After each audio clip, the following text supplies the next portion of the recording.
सहनाववतु सहनौ भुनक्तु सह वीर्यं करवावहै तेजस्विनावधीतमस्तु मा विद्विषावहै।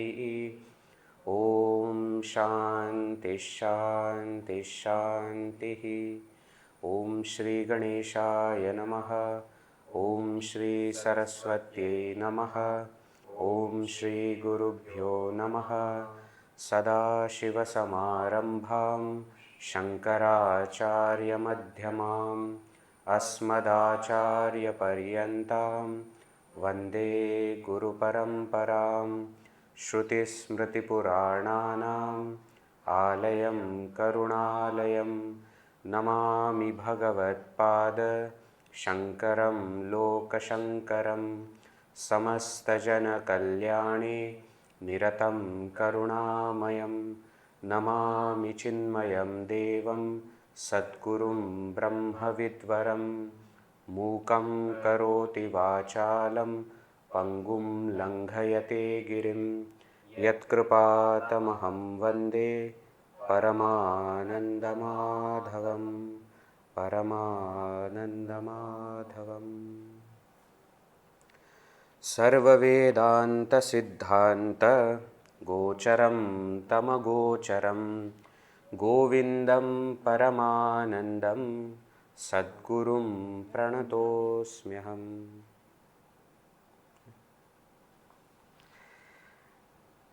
Second verse.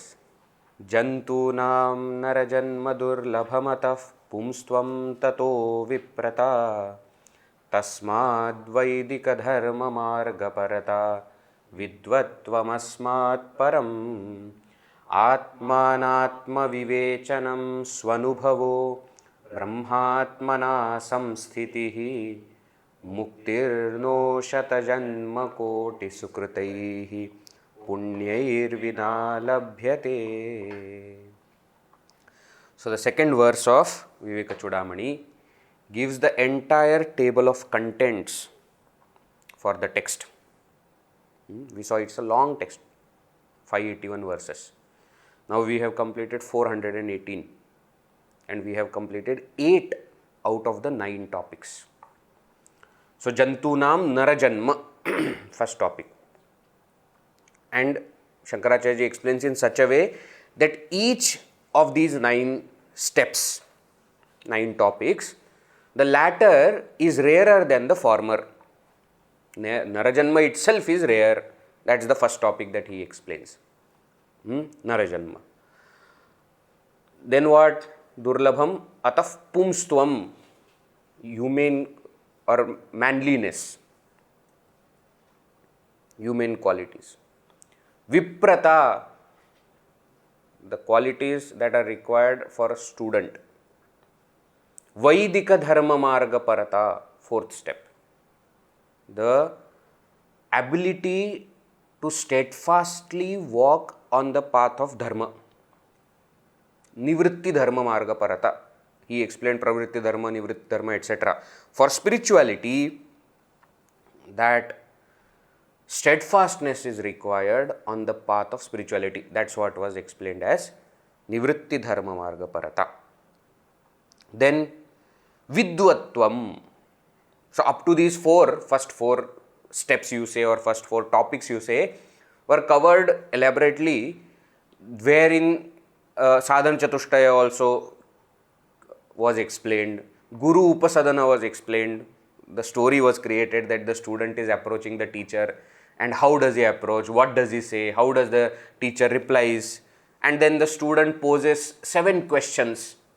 Remember, ko nama bandha kathamesha agatah katham pratisthasya katham vimokshah ko savanatma paramah atma tayor vivekah katham etaducchatam. 7 shlokas, 7 questions he asks, students asks to the teacher. Now what? Now 5th step is vidvatvam. Vidvatvam is shravana. First step on Jnana Yoga. So now sadhana chatushtaya prapti is there, guru upasadana has happened, you have approached the teacher has accepted. Now what? Now the teacher is teaching and the student is listening. Vidvatvam. Atma-anatma vivechanam. Next step is manana. To differentiate, distinguish between what is the self and the not self. And while answering these, while explaining these two steps, all the 7 answers are also given to the 7 questions of the student. Just know what we said, ko nama bandha, katam eshagata, katam pratishtha, katam vimoksha, what is bondage, how has it come, how is it staying, how will it go, what is self, what is not self, and how to distinguish between the self and the not self. These 7 questions are also answered. Right? Then the next step was svanubhavaha. Step number 7. Svanubhavaha is su-anubhavaha. Direct experience. Nididhyasana, the stage of Nididhyasana, where Shankaracharya took us to the final step of what? Of the spiritual path. So, Shravana, Manana, Nididhyasana. Now, in Nididhyasana, what is happening? The knowledge that we have listened to in Shravana, on which we have reflected in Manana, now we are assimilating that knowledge. We are allowing that knowledge to settle in our heart. So, we always say Shravana through ears, then Manana in your head, and then now you are allowing that knowledge to settle in your heart. This is a unique step in all branches of knowledge, unique to Vedanta, unique to spirituality. Why? Because in all other kinds of knowledge, you just need to listen and understand. That's it. There is no question of realizing, I realized physics. That's not going to happen. I understand physics. I listen to physics. That's fine. Mathematics. Why? Because it is a worldly science. It is the science of the world. Something of the world is there. Here, it is a spiritual science. It is the science of you yourself. So, you heard, you listened, you understood. That is not sufficient. Now, you need to feel that that is me. And therefore, svanubhavaha, this step was explained, Nididhyasana, where most beautiful verses are there. We saw Jati Niti Kulagotra Duragam, Namarupa Guna Dosha Varjitam, Desha Kala Vishaya Ativartiyat, Brahma Tattvamasi Bhavayatmani. Gurudev used to love these verses. Why? Because they just take you to that state. After having listened and after having reflected upon it, now these verses will help us in Nididhyasana. Nididhyasana is single flow of thought towards the Brahman. That is what is Sajatiya Vritti Pravaha. Right? Svanubhavaha. Now at the end of Svanubhava, what has to happen? This Nididhyasana, the practice of meditation which we have been doing, has to become effortless. And knowledge that is gained in Shravana has to convert itself into experience. Sva-anubhava. Sva-anubhava, sushtu anubhava. Not swa-anubhava. If swa-anubhava, then it will become swa-anubhava. But the word used is svanubhava, su-anubhava. It has to become my experience. So, it is no more now intellectual understanding, just intellectual understanding. Now, there is experiential wisdom. Okay, now what? Vedji. Over, no? Now, after understanding, after experiencing, now comes abidance. Okay, I intellectually understood what is Brahman and I understood that that Brahman is me. Okay, fine. Some doubts were there, etc., which were clarified in Manana stage. Okay, fine. Now, in Nididhyasana stage, what has happened? This intellectual understanding of I am Brahman became my experience. Yes, I am Brahman. It is no more now because Shruti said, because my Guru said, because everybody is saying. No. Now it is because I know it, I have experienced it. Now no more proof, nothing else is required. Now what needs to happen? Now you need to get established in that knowledge. You get yourself immersed in that knowledge. You got the experience. Now you need to abide in that experience. That is the 8th step that we have just completed. Brahmatmana samsthitihi. Started from verse 277 and now it got completed in 418. Now, from the next verse onwards begins the last step, mukti. See, in the verse, brahmatmana samsthitihi muktirno shatajanma koti sukrataihi punyir vinalabhyate muktihi, liberation. Now, you can say it is the last step, but it is actually the goal. On the usual steps also, when you climb the steps, the final step is actually the destination, isn't it? All others, because previous 8 steps are there, therefore this we are calling as 9th step. But actually it is destination. So now we are going to enter into the topic of mukti. And as I explained in the last session, this mukti is generally explained as 2 types of mukti, jivan mukti and videha mukti. Krama mukti, etc. is not a core concept of discussion of Vedanta. By the by, it might be explained in Upanishads, etc. But that is not something which is advised. That is not something that is kept as goal by the seekers. So, Jivan Mukti and Videha Mukti, these 2 topics will be covered. Now, starting from 419 till 554. See, why am I telling all these verses? For those people who want to know how it works. Some people have got that analytical mind, no? They want to know everything. Before you start, you tell what are we going to have explaining for them. 419 to 554, the topic of Jivan Mukti will be explained. In that also, we will see various topics. One is how that Jivan Mukta is free from karma. Sanchita Prarabdha Agami, etc. is not there, up to 479. Then we will see Jivan Mukti Anubhava, what is his experience of liberation, Sarvatma Bhava experience, Asangatva experience, Advaita Anubhava experience, those kind of experiences also. And then we will conclude with the glory of Jivan Mukti Avastha, glory of this state of Jivan Mukta.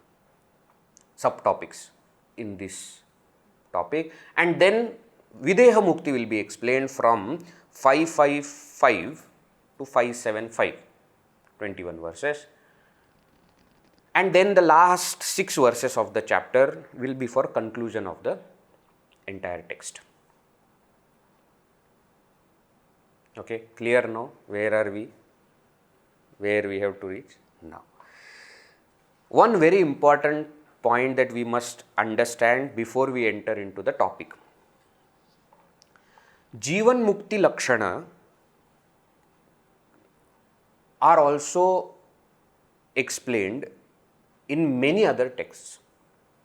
In Bhagavad Gita, they come at various stages in various chapters. There is Sthita Prajna Lakshana in 2nd chapter. There is Gunatita Lakshana in 14th chapter. There is Bhakta Lakshana in 12th chapter. Again in 18th chapter, Lakshanas are given of a Jivan Mukta. Right? Many places this topic comes. Out of which Sthita Prajna Lakshana are considered to be, very, very beautiful and most beautiful portion, those 18 verses in 2nd chapter. Not just in Bhagavad Gita, in many other texts also we will see. Even in Upanishads we see. Even in Upanishad will speak of this Jivan Mukti Lakshana or Jivan Muktasya Lakshana. In Taittiriya, etc. So, song of Jivan Mukta is also there. Ha, hu, ha, hu, ha, hu. How does he sing? What? Why is he singing? What will he do? He is in that much bliss. What else will he do? Why do we study this Jivan Mukti Lakshana?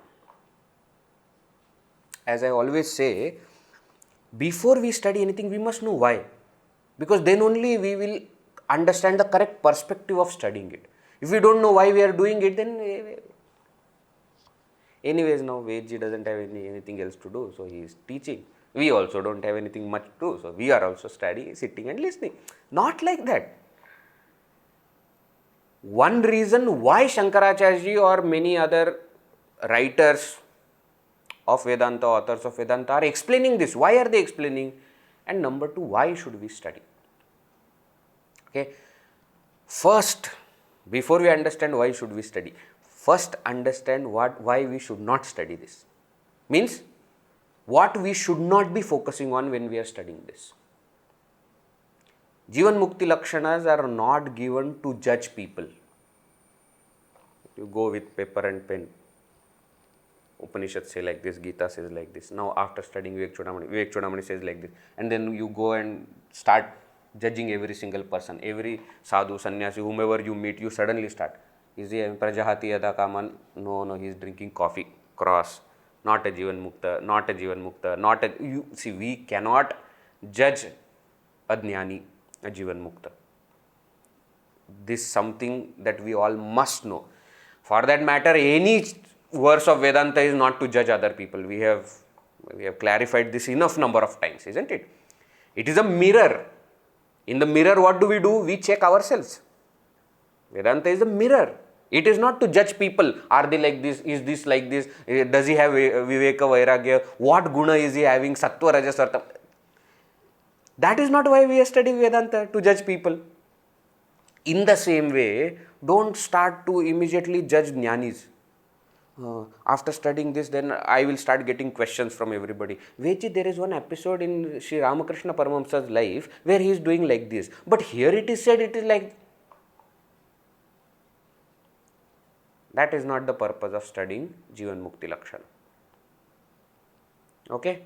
Why? Because we can never know who is a Jivan Mukta. Ajnani can never know. Means those who are Ajnani here, okay? Those who are Muktas here, this next thing is not for you, okay? Ajnanis can never know who is a Jivan Mukta, who is a Jnani.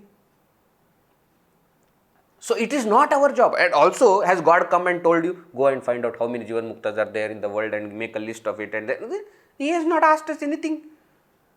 So that is not the purpose. What is the purpose?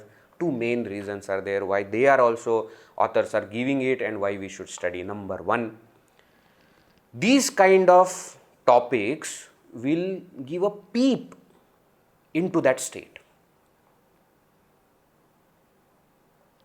See, without that peep into the state of Jivan Mukta, we will not be inspired to walk the path. We go for this trekking, etc., isn't it? Trekking, mountaineering, trekking, etc. Why do we go? Because somebody has gone there and has explained or has taken photographs and has said, I tell you, the view from the top is superb. You just look everywhere and you know what? You are above the clouds. You can actually see. You must go. Now that explanation inspires me to reach there, isn't it? How many times on the path we are like, enough Baba, I can't walk now, it is so tough and why are we going? But that explanation is there. No, view from the top. View from the top. Some people who are not having that inspiration, they will say, enough, no, here only you can see so many nice things. Why you have to reach? No, but if you reach on the top, you will be above the clouds. That peep into the state will inspire us. It will also confirm for us that the path is right. Why? People have reached. Many times what happens on Vedanta is all the time they say, keep faith, but where is the assurance that my faith is at the right place? Here is the assurance. Why? Because interestingly, all the Jivan Muktas of all times have come to same experience. That is where the proof comes from. Imagine if different people are telling different stories, then we will be confused. But there is a beauty about Jivan Mukta Lakshana because all the Lakshanas are same. Whether it is a Jivan Mukta who has realized now, in our ignorant world 2023, or a Jivan Mukta who was living at Shankaracharya's time, or Gurudev's time, or Taponji Maharaj's time, or Sri Krishna's time, all the Jivan Muktas have experienced same. That gives us assurance that yes, this path leads to that same truth. Okay, this is the first reason. it gives just a peep into that state. That's what we get. Second and most important reason is siddhasya lakshanani sadhakasya sadhanani. What is a natural quality of the realized, of the accomplished person, is practice, sadhana for all the seekers. So what that jnani, he or she, naturally does, we have to put efforts and do it. I am not just talking about imitation. Please, there is a difference between imitating and following, practicing. There is a difference. Imitating means what? You will start wearing the same kind of clothes, and because Gurudev had long beard, therefore you start growing beard also. And then you watch lot of Gurudev's videos, then what? You will see how Gurudev is moving his beard from one side while putting the microphone. So then you will also do that. That is called imitation. We are not talking about imitating. And most beautiful thing about this is, they are not going to speak of any action which can be imitated. Jivan Mukti Lakshana speaks of how is the reaction, how is the attitude, how is the abidance. That is what they are going to speak of, which becomes clearly sadhana for all the seekers. So when we are studying Jivan Mukti Lakshana, when we are studying, then what? Then immediately we should take note, okay, this is what I need to do. And as we go on studying, we ourselves will know that there are certain qualities which also come natural to us, but there are many other qualities which are not natural to me. Now make a note of it. Start practicing it. That is the purpose of studying Jivan Mukti Lakshana.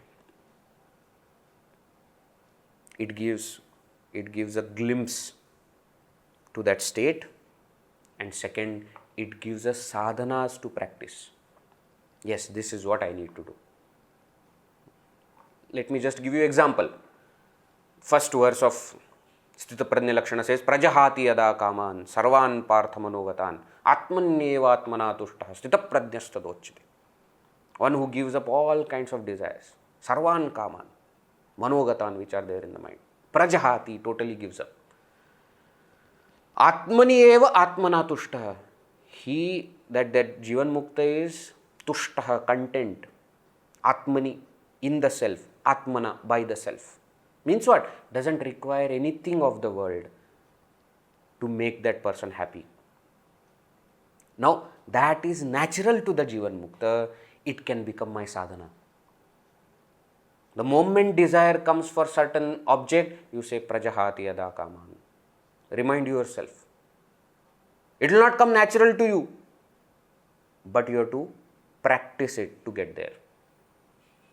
Atmanyeva atmana tushtaha. Oh, electricity is not there. Oh, TV is not working.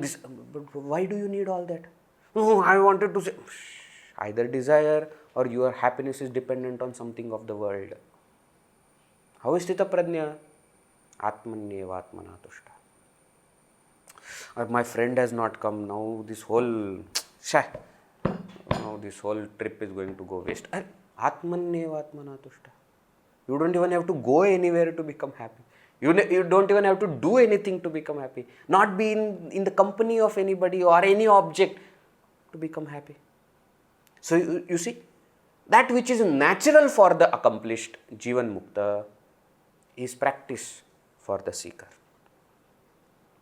That is what we need to do. Keep it clear. What is the purpose? Okay. Now we are going to enter into the text now. Some verses. In some verses, I will be indicating which bhumika the Jivan Mukta is. Remember, we have seen Sapta Bhumikas. Some verses I will be indicating. Why? Just for us to understand bhumikas better, not to understand Jivan Mukta better. Okay? But next time don't come. Veji, this verse number 419, is it about 5th bhumika or 6th bhumika or 7th bhumika? Please understand, it can be about all also. Just to understand the bhumika concept correctly, we are going to see in some verses. I'm not telling that next verses I am going to do that. In some verses, we may see that, okay, this is from fifth bhumika. This is from sixth bhumika. What do you mean fifth bhumika? The jnani that we are talking about is in that state. Okay, clear? Understood? All right, chalo. Let us begin. Verse number 419. Saṃsiddhasya phalaṃ tvetat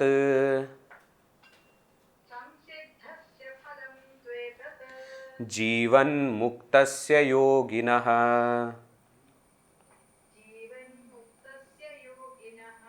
bahirantaḥ sadānandarasāsvādanamātmani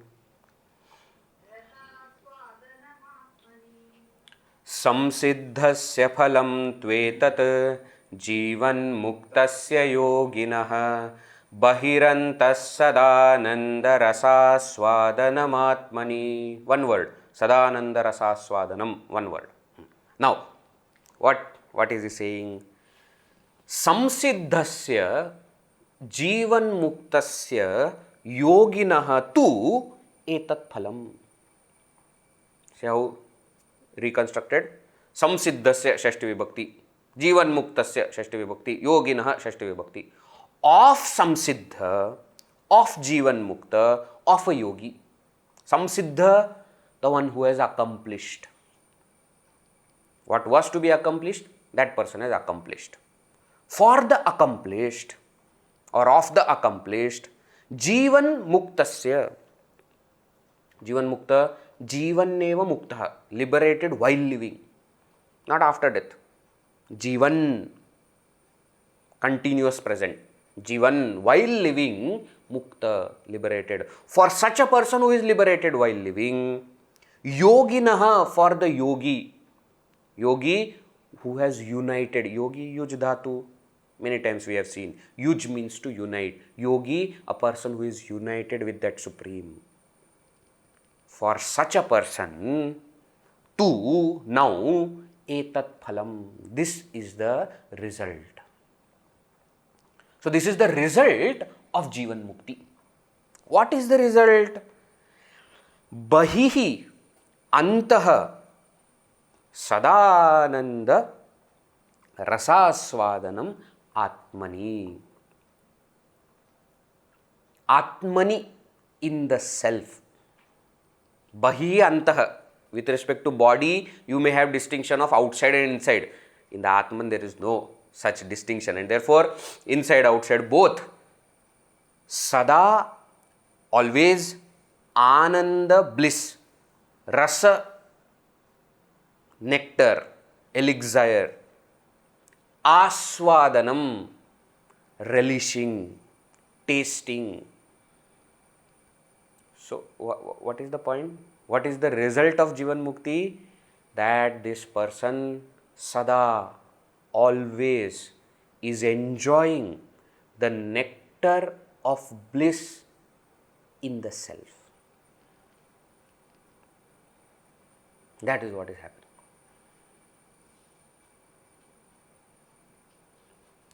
That is the result. Now, what? We earlier also we saw that Tattva Jnana has happened right there after Nididhyasana. Correct? Knowledge has happened. Experiential knowledge has happened. Now the person is abiding in the knowledge. Why? To experience Jivan Mukti Ananda. So the focus, the purpose is to experience that bliss of the self. Knowledge has happened. Self-knowledge has taken place. Now why Manonasha, Vasanakshaya and all these things are done? So that bliss of Jivan Mukti, the experience of that incomparable bliss, which cannot be compared with anything. How is that experience going to be? For that, this entire 8th step was there, and now the person experiences that. So Atmanyeva Atmana Tushtaha in Sthitaprajna Lakshana Bhagavad Gita, 2nd chapter, that same point is said here. Sadānandarasāsvādanamātmani. This is the purpose, this is the result of Jivan Mukti. So you see, saṃsiddhasya jivanmuktasya yoginaḥ tu etat phalam. This is the result. What is that? Atmani bahihi antah sada anandarasāsvādanam.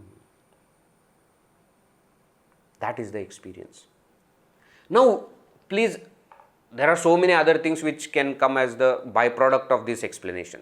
If I am already experiencing the bliss of the self sada, always, then I don't need happiness that is coming from the world, which means I don't have to run behind anything of the world. I don't have any desire to go anywhere apart from myself to gain that happiness. So the bliss that the Jivan Mukta experiences is natural and therefore is not, is not interested in anything of the world. Is not interested. Probably not even aware of anything of the world. Now all these points will be covered in the coming verses. I am just telling you how from that same explanation all these topics also will come out. Okay. Now that is what is now explained. Now this Jivan Mukta, how that Jivan Mukti Ananda, how that person has reached, that is explained in next verse. Let us read verse number 420. Vairāgyasya phalaṃ bodhah bodhasyoparatiḥ phalam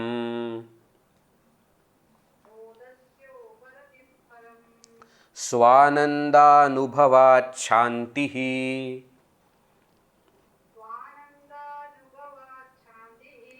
eṣaivoparateḥ phalam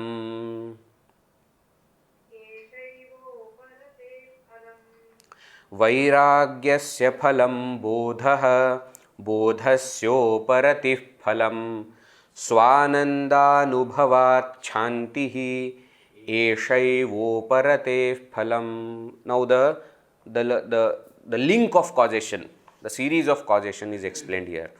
Vairāgyasya phalam bodhah. Result of vairāgya, dispassion, detachment, is bodha, self-knowledge.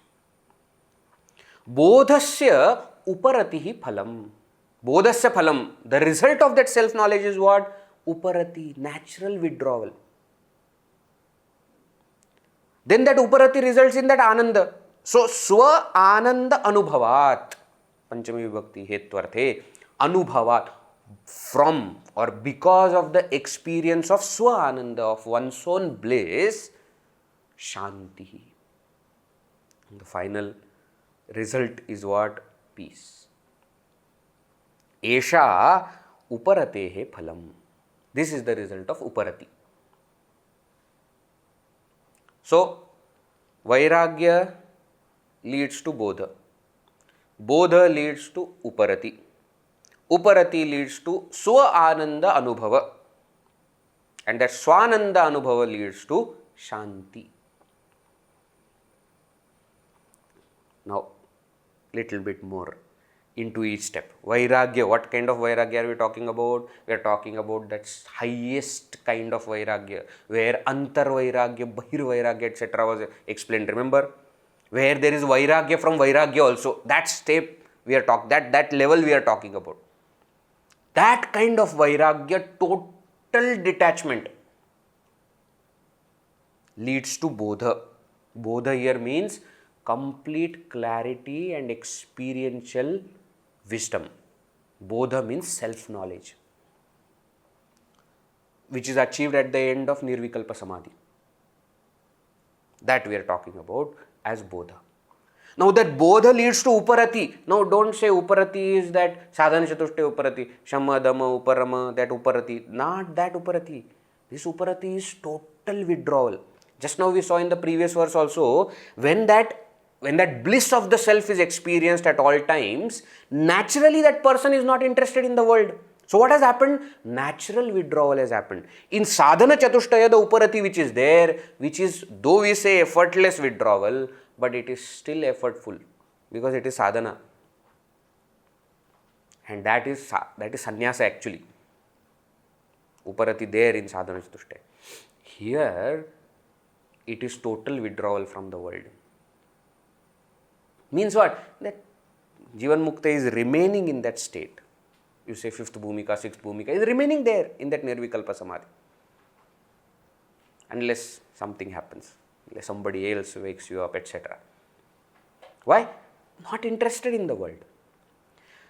Now this results in svānandānubhavācchāntireṣaivoparateḥ, experience of that one's own bliss. One's own bliss means what?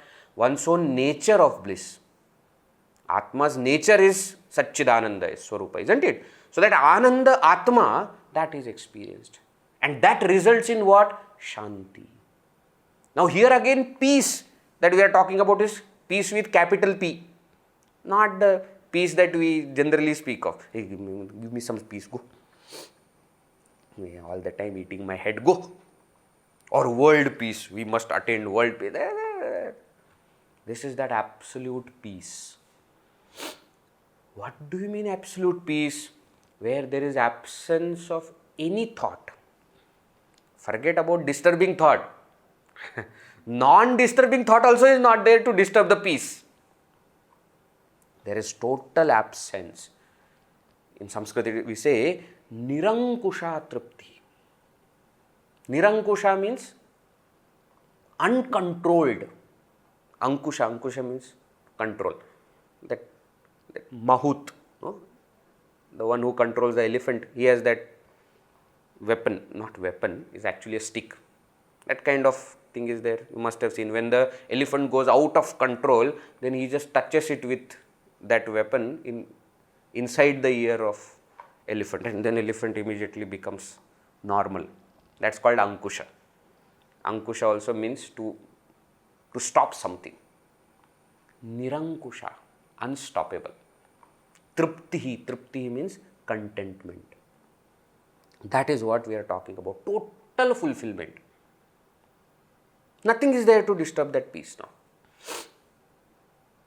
Right? So that is the final experience. Now you see what all things are happening here. Vairāgya leads to bodho. Bodho leads to uparati. Uparati leads to that ananda anubhava. And then that leads to shanti. Now he is commenting on one of it. He is commenting upon this series now in the next verse. Let us read. 421. Yadyuttarottarābhāvaḥ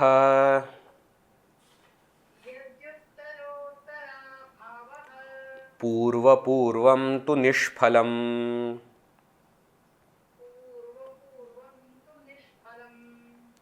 This much only we see now.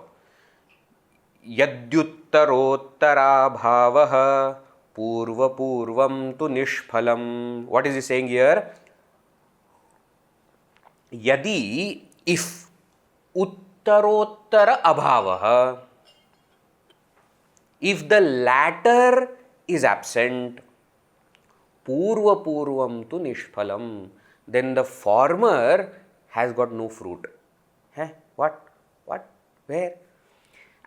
Just now that entire series is explained, isn't it? Vairāgya leads to bodho, bodho leads to uparati. There he is saying, if the latter is absent, that means the former has not borne its fruit.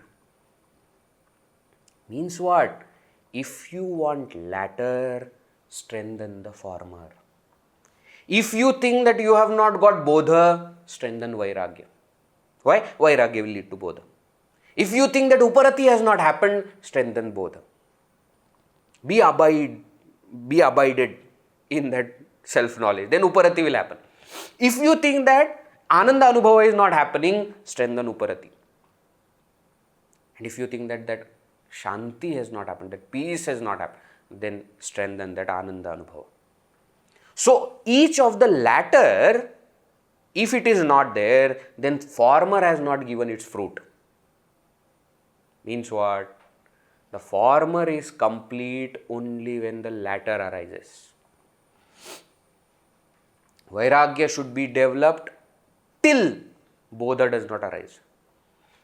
Once bodha arises, then you know that yes, now the job of vairagya is over. So, each latter is result of the former. Therefore, if the latter is not there, strengthen the former. Till when? Till the latter arises. Okay. So, verse is completed previously. Now, this first line of the next verse actually is connected there. Now also, the second line of this verse and the first line of the next verse are connected. We will chant them together. 421 and the first line of 422 also. Let us read. Nivṛttiḥ paramā tṛptirānando'nupamaḥ ānando'nupamaḥ svataḥ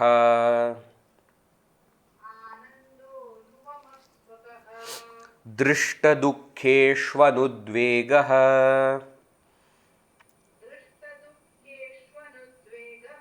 vidyāyāḥ prastutaṃ phalaṃ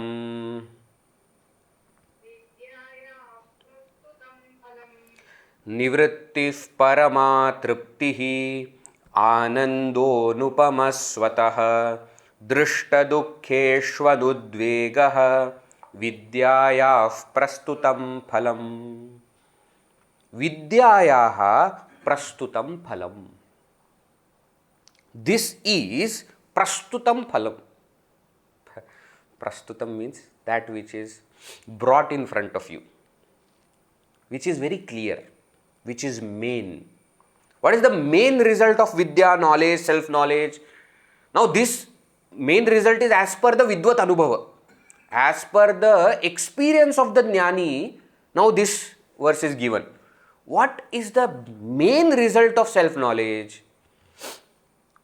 4 ways he is explaining. Nivṛttiḥ. Nivṛttiḥ. Paramā tṛptirānando'nupamaḥ. Second one. Svataḥ anupamaḥ ānandaḥ. Third one. And dṛṣṭaduḥkheṣvanudvego. 4 ways he is explaining that result. 4 ways, okay? These are not 4 steps now. 4 ways. What do you mean? Nivṛttiḥ. Nivṛtti means disengagement. Pravritti, engagement. Nivṛtti, disengagement. What do you mean? Cessation of all activities. Nivṛtti, that's what it means.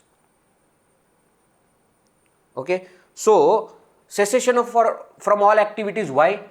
Because there is no pursuit of joy. Why do we perform actions? To become happy. Any action we take, why are we performing?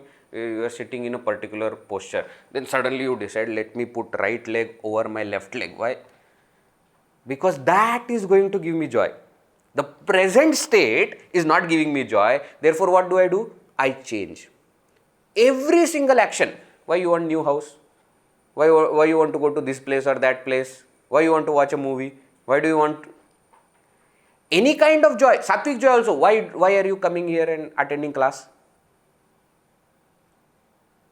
Because you think that after this or by doing this, I'll get that joy. That is why many people are not attending the class. The reason, you see, action is different, but the reason is same. What? I want to gain happiness. Now for this Jivan Mukta, joy is not required. Bliss of the self is experienced. Where is the position of joy? Is not there. Therefore, no activity. Please. No activity means what? No activity for gaining joy.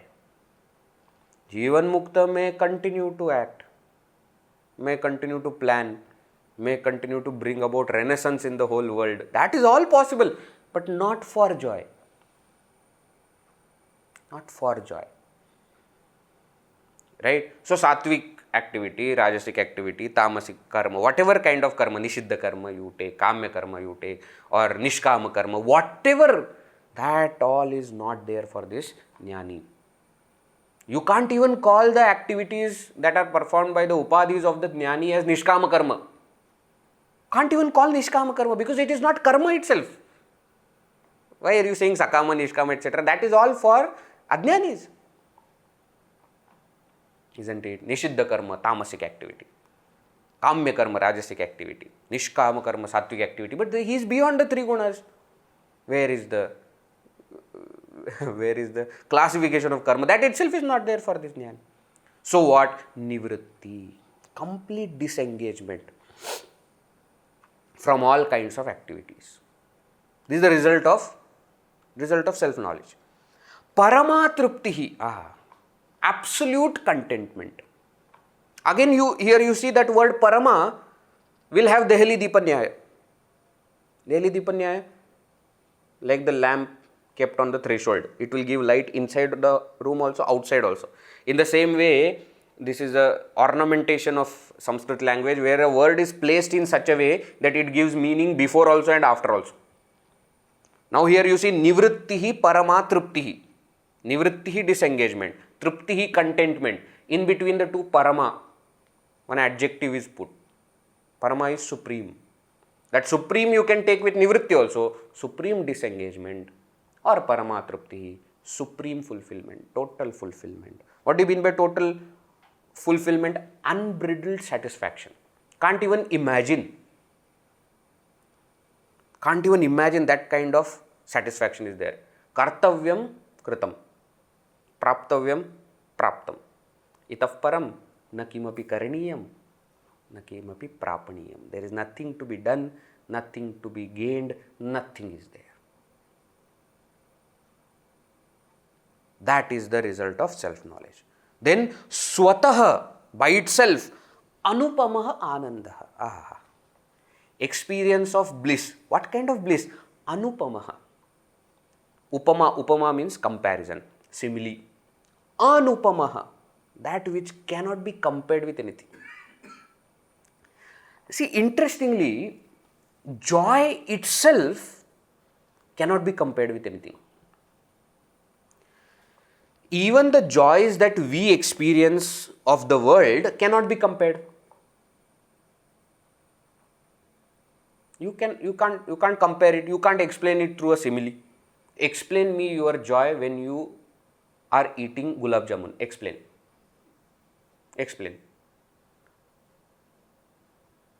You know, it is like falling from the mountain with parachute.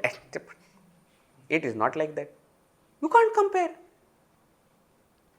The only thing that you can say is, here gulab jamun, eat. Why? Then you will understand what joy of gulab jamun I am talking about. You can't compare, you can't show it, this is like this. Now imagine if simple joys of our everyday life are like this. Imagine that bliss of the self which is beyond everything. How you can compare it with anything else? In different texts, very interesting comparison is done with that bliss of the self or bliss of the Jivan Mukta. And that explanation will be such that it will say at the end that it cannot be compared. For example, in Manisha Panchakam, 5th verse of Manisha Panchakam will say that you see, do you know all the people in the world who are present at the moment, who were there in the past, who are going to come in the future, not just of your world, but of all the 14 worlds, put all their, not just people, human beings, not just human beings, animals also, plants also, all the living beings, put all of their joys together. All the experiences of all their happiness that all the beings of all the worlds have ever had and will be having, that is just a drop of the ocean of bliss that is experienced by this dhyani. Now, try comparing. The comparison is done in such a way to show us that it cannot even be compared. Yat saukhyam buddhi lesha leshatayime shakradayo nirvrataḥ. Lesha lesha. Drop of that ocean, taking that drop, everybody is becoming happy. who were in the past, who are in the present, who will come in the future, all the beings of all the worlds are becoming happy from the drop of ocean of bliss of that Jivan Mukta. How can you compare? Taittiriya Upanishad also, Ananda Mimamsa is there. Mimamsa. Mimamsa means inquiry into, isn't it? Ananda. So compared Ananda. He puts one who is a yuva, young person, is supposed to be, having least number of body problems, physical problems, financial problems, etc. That he puts as 1 unit of Ananda, the Upanishad. And then he will say 10 times more, 100 times more, 1 lakh times more is this Ananda. Then lakh times more is that person's Ananda. Then like that he will go. Prajapati, up to Prajapati he will go. And then finally Upanishad will say that the Jivan Mukta's Ananda is much more than all this. It is truly incomparable. Incomparable. But experientiable. That is what is the point. You can experience it. Then again when somebody asks you, what happened? You wanted to experience. No, what happened? Did you experience? Explain me what. Again the person who experiences cannot explain. Again says you yourself experience. Then only you can understand. Svataḥ anupamaḥ ānandaḥ. And then what? dṛṣṭaduḥkheṣvanudvego anudvego. Dṛṣṭa, seen. Dukkheṣu, in the sorrows. In the sorrows that are seen. Dṛṣṭa can also mean punya papa, prarabdha. So sorrow that comes because of the prarabdha of the body, of the mind, etc. Anudvega, he is not afflicted by that. This is how that Jivan Mukta is. Dṛṣṭa dukkheṣu means dṛṣṭa sukheṣu api. Not just he is not afflicted by the sorrow, he is not over excited about the joy of the world also. That comes because of prarabdha. He remains same.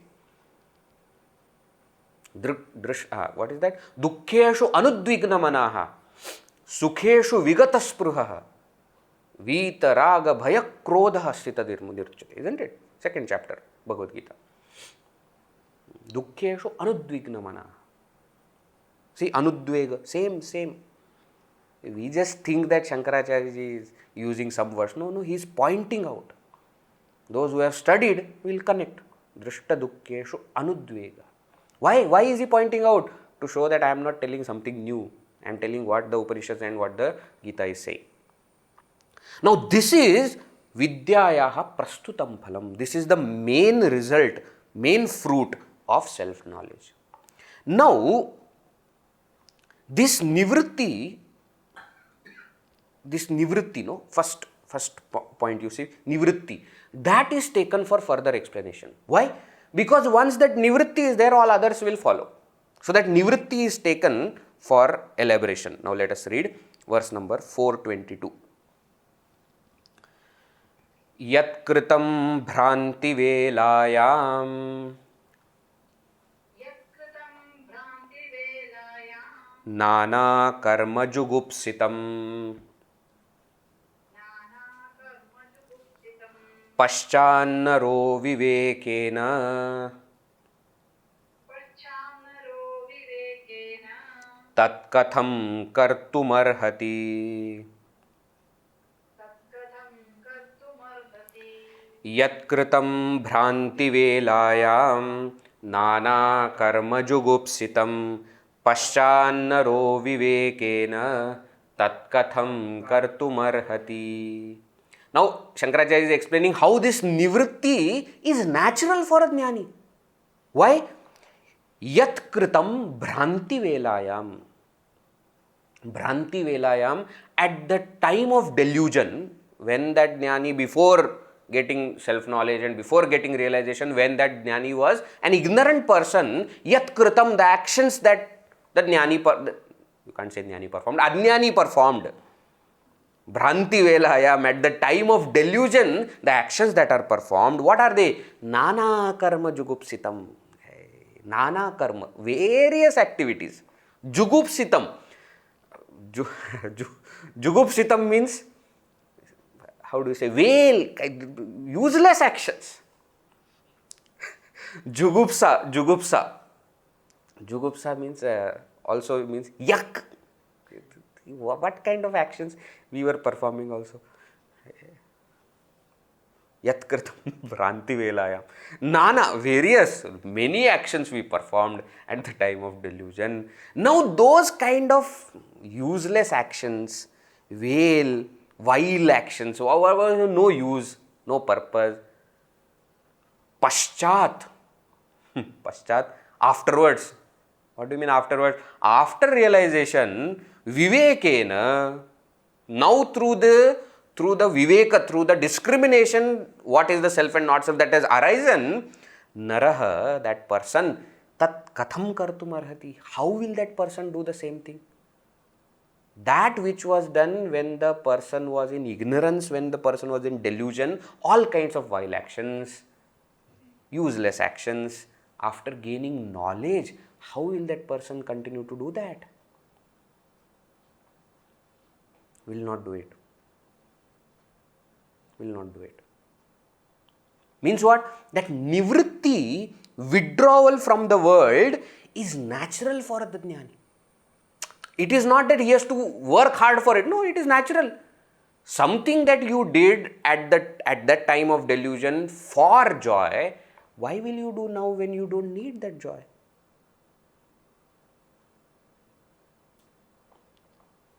Let me give you a very bad example. Before only I am telling bad example. Why? Because such things cannot be even compared with what the jnani is. But you remember there was a time in our life where we had to stand in queue to pay all the bills. Remember? Not very long ago, 10-15 years back also we used to do that. Electricity bill, line will be there in the electricity board, mobiles etc. are not there, phone bill, water, isn't it? And you remember what used to happen on the last day of payment? That there will be bigger queue. Why? Everybody has kept it for last day. So come the last day, everybody is there in the queue. Now what has happened? Now that ignorance is gone. Now on the click of a button, everything happens. No. Click also is not required. ECS. Automatically from the bank, the bill goes. Now after you have gained knowledge of this and have experienced it, will you again take the bill and go to the queue? You will not. Why will you do all those kind of useless actions? I told you this is a bad example. If this itself is true, imagine the person who has realized the self, why will that person ever perform any action which was earlier performed in the state of ignorance and delusion? That person will not do it. That is what he now confirms. Very famous line which often is used, next verse 423. Vidya phalam syad asato nivṛttiḥ.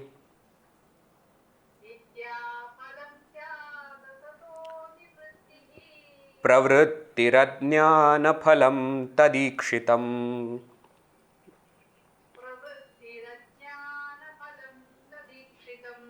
Tadnyādnyayoryan mrigatrishnikadā.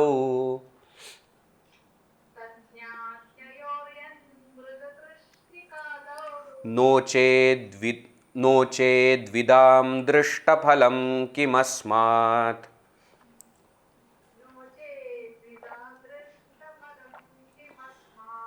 Vidya phalam syad asato nivṛttiḥ. Pravrittirajnana phalam tadīkshitam. Tadnyādnyayoryan mrigatrishnikadā. No chedvidam dṛṣṭaphalam kimasmāt.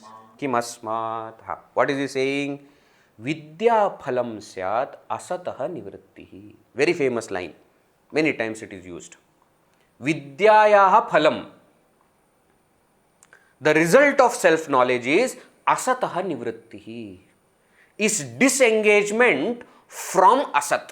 Asatah panchami vibhakti. Asatah, from the unreal, non-existent world, nivṛtti, disengagement. Syat, this is vidyāphalam. Means what? Anybody who has got self-knowledge, nivṛtti is natural. And we are not talking about the nivṛtti of nivṛtti marga, of sannyasa marga, which is to be done before self-knowledge. No. We are talking about after self-knowledge, that nivṛtti, not being interested in any activity of the world, is natural. Why? That is the result of self-knowledge. Vidya phalam syat asato nivṛtti. Pravrittihi ajnana phalam tadīkshitam. And on the contrary, pravritti, engaging in the worldly actions, selfish actions, etc., is ajnana phalam, is the result of ignorance. So ajnana leads to pravritti, jnana or vidya leads to nivṛtti. Tadīkshitam, this is seen. This is seen everywhere. Now, tat jña ajñayoho yat. Carefully see the first word of the second line. Tadñādñayor yat mrigadrishnikāyam. That is how it is, isn't it? Tadña. Tadña means knower, jña, of that Brahman, one who is knower. Ajñayoho, and the one who is ignorant about that Brahman. Tadña ajñayoho. In case of the knowledgeable, wise person and the ignorant, yat mrigatrishnikādo, which is seen in mrigatrishnika, in the case of mirage. Who will run behind that sand which looks like water? One who thinks that it is water. Mrigatrishnika is mirage, no? On the desert sand, you see that there is water. Who will run behind? Who is thirsty. As long as you are in ignorance, you want that water. You are deluded. You are thinking that this is water. You will run behind it. Pravritti is natural. So you see what is happening? Ignorance is creating desire. Desire is creating action. Ignorance or delusion is saying that there is water. Now the desire comes. I am thirsty. I want water. Then you will run behind it. But the moment you understand that there is no water, where is the desire then? And where is the fulfillment of desire through action? Will you run behind that now sand, which you have understood as sand and not as water? Will you run behind? You will not run behind it. This clear distinction is seen between the knower and the ignorant. Nochet, if not this, vidam dṛṣṭaphalam kim asmat. Other than this, what else is the seen result for the knower? Shankaracharya is saying that for that knower, for that realized person, one who has got the self-knowledge, dṛṣṭaphalam, clearly seen result is his disengagement from the world, which is clearly seen by us also. Not interested. Right? So, nivṛtti is natural for jnani. Okay, that is what he has explained. Now, shall we do one more verse? Yeah, we should do one more verse. The topic will get complete. Let us read verse number 424. Ajnana hridaya granthehe vinasho yadyasheshatah anichchor vidushah kimnu pravritte karanam svataḥ.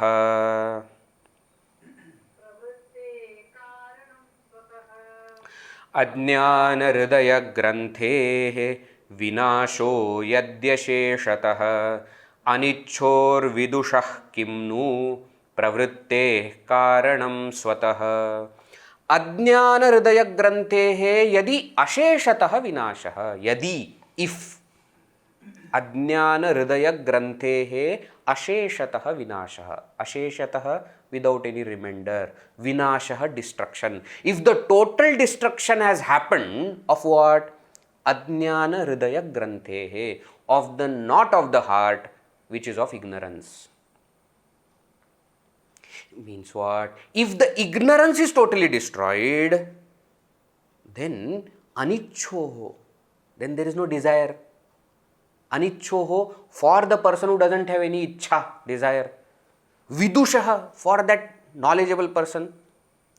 Pravrittehe swatah karanam kim, what will be the cause for such a person's activity, engagement into activity? There won't be. See, just now we saw through that example of mirage water, because of ignorance or delusion there arises desire. Now to fulfill the desire there arises action. Avidya, kama, karma. Isn't it? Anartha parampara. Remember, ignorance gives rise to desire, desire gives rise to action. Now since this ignorance is destroyed, means what? Means there is no desire. Now if ignorance is not there, desire is not there, where is karma? Pravrittehe karanam kim, what will cause this pravritti? Okay, so nivṛttiḥ is natural for Jivan Mukta Jnani. That is what is being established. Now again, please note, nivṛttiḥ doesn't mean that Jnani may not act. He may act.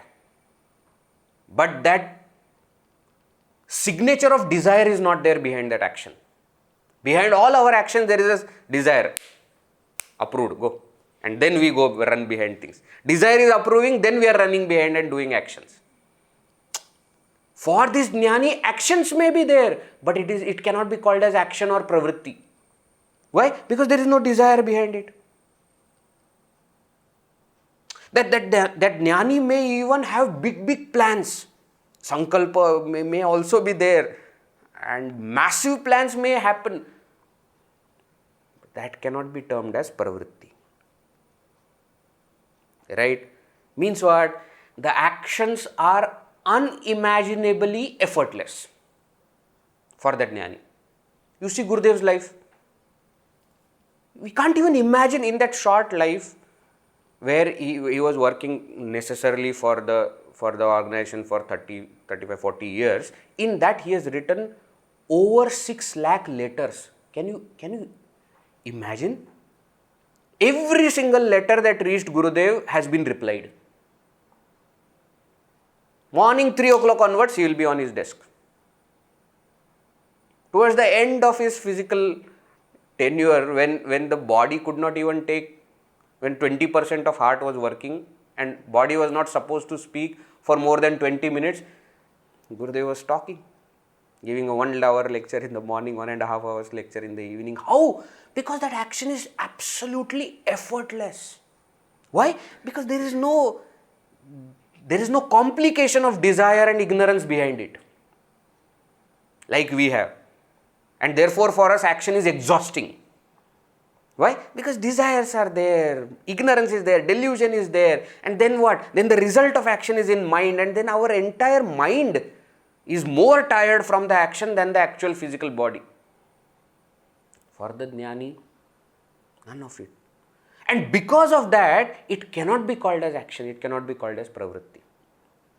And therefore, this nivṛttiḥ is natural. It's natural for this Jnani. Okay. So, vidyāyāḥ prastutaṃ phalam. The main result of vidya was explained as nivṛttiḥ. That has been explained. Now what? Now Shankaracharya takes the topic back to earlier. He had given a link. Remember vairāgyasya, bodho, uparati, etc. He had given a complete link. Now he explains the highest vairāgya, the highest bodha, the highest uparati. What is it? That he will explain in the next verse, and the topic will continue about Jivanmuktasya lakshana. That we will see in the next session. Okay? Siddhasya lakshanani sadakasya sadhanani. What is natural for them should become practice for us. We may not be able to bring that kind of effortlessness in our action, but we must try to do that by reducing the complications behind the actions. That is what we need to do. All right, chalo, let us conclude. Om Purnamadav Purnamidam Purnat Purnamudachyate Purnasya Purnamadaya Purnameva Vashishyate. Om Shanti Shanti Shanti. Harihi Om Shri Gurubhyo Namaha. Harihi Om.